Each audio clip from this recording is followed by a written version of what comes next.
Let's talk about ionic bonding in much more depth. In the previous video, we talked about the basic fundamentals of how ionic bonds get made in sodium chloride. Now, I want to look at why and how these steps happen during the formation of ionic bonds. In order to really understand what's going on in ionic bonding, we have to take a look at the individual electrons that live in sodium and live in chlorine. Now, as you probably know, there are specific places in an atom where electrons can live. Okay, I have a diagram of this here. If this is new, you should check out my video called Valence Electrons and the Periodic Table. Anyway, each one of these little circles represents a spot that an electron can live in an atom. And you'll see that these little electron spots are arranged in rings around the nucleus of the atom. Each one of these rings is called a shell or an energy level. Okay? So we can use this diagram to figure out where the electrons live in sodium and where they live in chlorine. Okay? First thing we got to do is we got to find out how many electrons there are in these two atoms. Okay. Now, sodium here, you look it up on the periodic table, it's got this 11 here. That means it has an atomic number of 11. There are 11 protons in sodium. Now remember, when ionic bonding starts, these atoms are not yet ions. They don't have a charge. They're neutral. So that means that they have the same number of protons and electrons. So there are 11 protons in a sodium atom. That means there are also 11 electrons in a sodium atom. Okay, the same thing is true with chlorine. It has an atomic number of 17 protons. It's starting out without a charge, so it has 17 protons and 17 electrons. Now, we can take one of these diagrams and fill it in from the center on out with a number of electrons. So, for sodium, that's going to look like this. 11 electrons arranged around the atom from the center out. And for chlorine, it's going to look like this. 17 electrons arranged around this from the center out. Now, you may not be able to tell from these diagrams, but these are two very unhappy atoms. The reason why has to do with their valence shells. You remember what valence shells are? They are the furthest out energy level that still has electrons in it.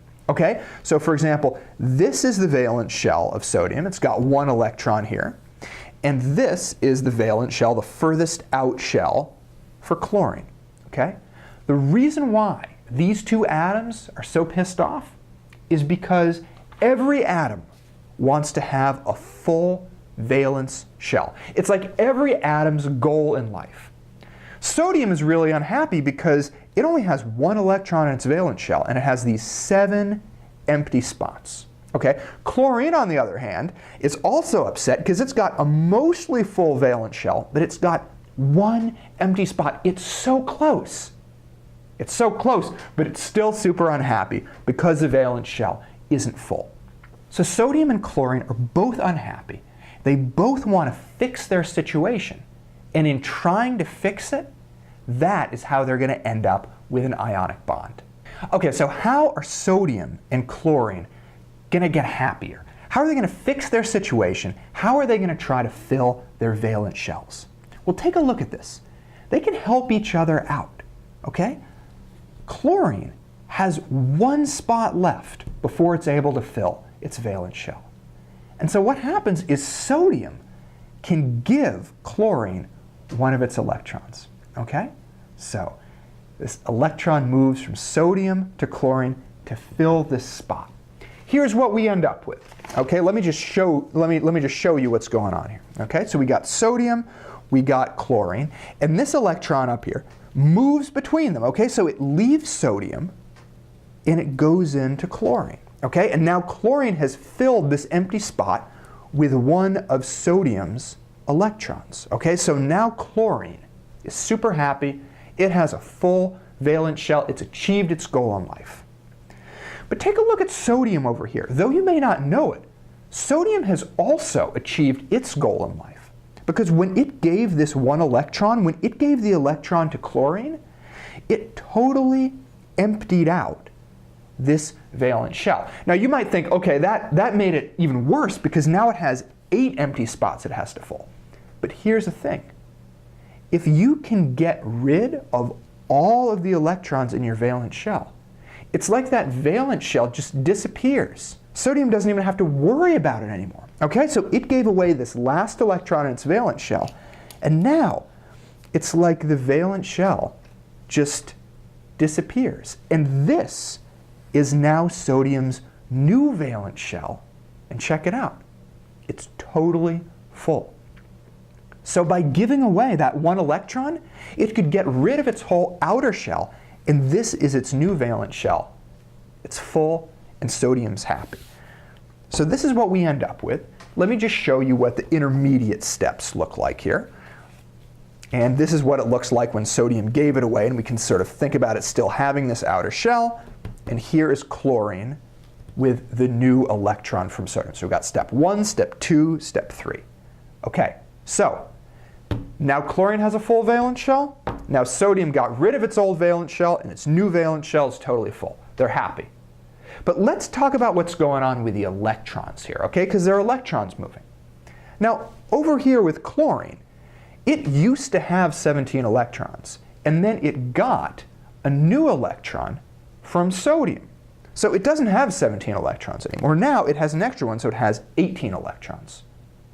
But it has the same number of protons because we weren't moving protons in this example. Okay? So it's still got 17 protons, and it's got 18 electrons. But now there's an imbalance between the number of protons and electrons. It doesn't have the same number of protons and electrons anymore. It has more electrons, which means that it has a negative charge. It has a negative charge of 1 minus because it has one more electron that it got from sodium. And now we can call it an ion. Now, sodium also became an ion, right? It used to have 11 protons and 11 electrons, the same amount, so it used to be neutral. But not anymore, because it gave away one of those electrons, so now it only has 10. But it's still got the same number of protons. It's got 11 protons with positive charge, and it's got more protons and electrons. One more proton. And that means it's going to have a positive charge, okay? It's going to have a 1 plus net charge, and it also is going to be an ion, an atom with a charge. So this guy over here has a 1 minus charge. This guy over here has a 1 plus charge. Now, as we've said before, they have opposite charges, so we could maybe kind of zoom out a little bit.